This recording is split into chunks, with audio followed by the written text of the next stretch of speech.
Welcome back, everyone.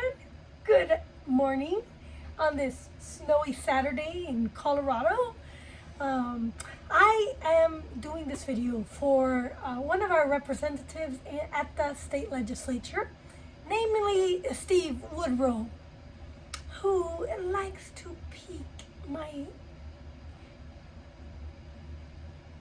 buttons. Did I say that right? He pushes them all the time.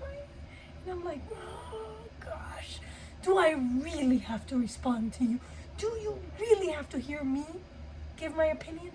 But this is my opinion on gun laws and gun rights, okay?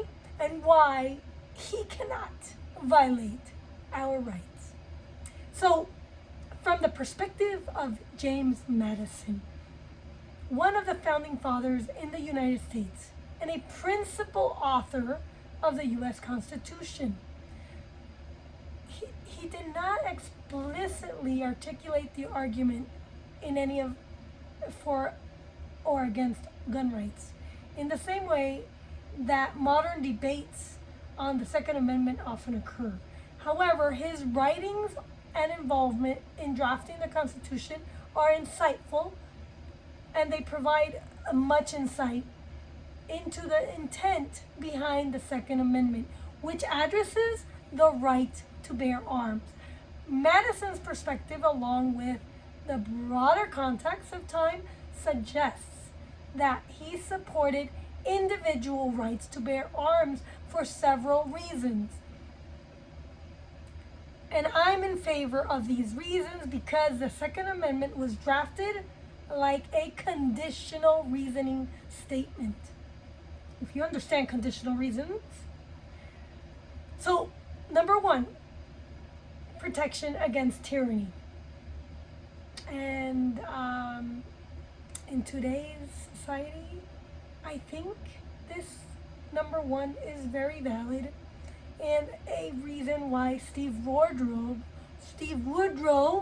should not question the Second Amendment. Madison and many other founding fathers believed that an armed citizenry was a safeguard against potential government tyranny.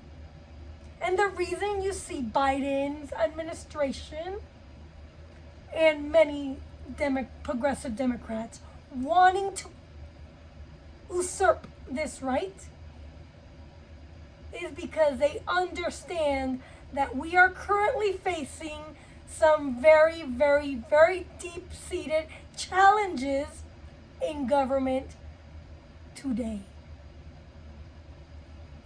The American Revolution had just concluded, and the memory of fighting for independence from British rule was fresh.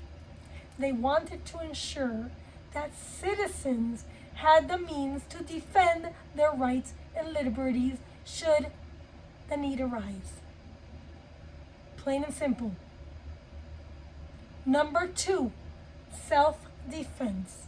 The right to bear arms was seen as a fundamental aspect of self-defense, including defense against criminals and potential threats to one's personal safety and property.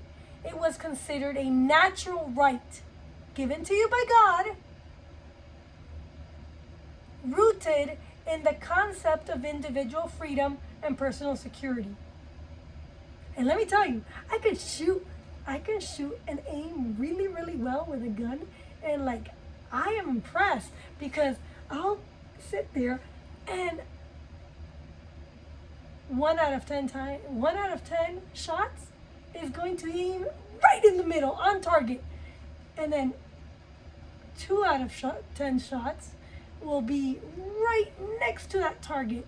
So be careful and don't cross my path, because you know what? You don't want to be in my wrath if you come any close to my family.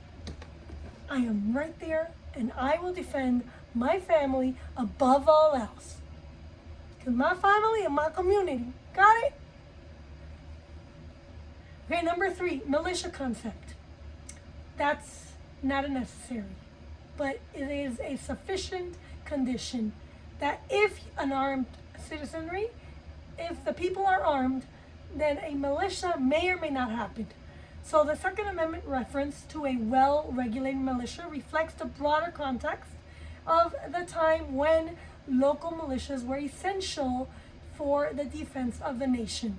These militias consisted of armed citizens, and Madison and others believed that the people's right to bear arms was necessary to maintain a capable militia for national defense.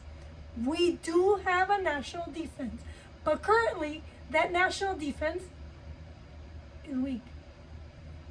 So that's why we need people to bear arms. It's important to note that Madison's views on the right to bear arms, as well as the broader intentions of the framers in the Constitution, have been a subject of interpretation and debates over the years.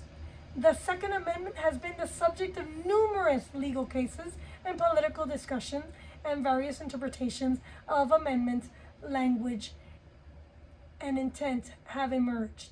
Madison's writings, particularly the Federalist Papers, and his role in drafting the Bill of Rights, provides historical context for understanding the Second Amendment, but do not provide a comprehensive argument for or against gun rights in a way that modern debate often does.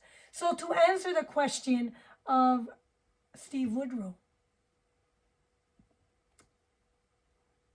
does the government have a need to make legislation to protect citizens? Yes, they do. Should they infringe on law-abiding citizens' rights to own guns?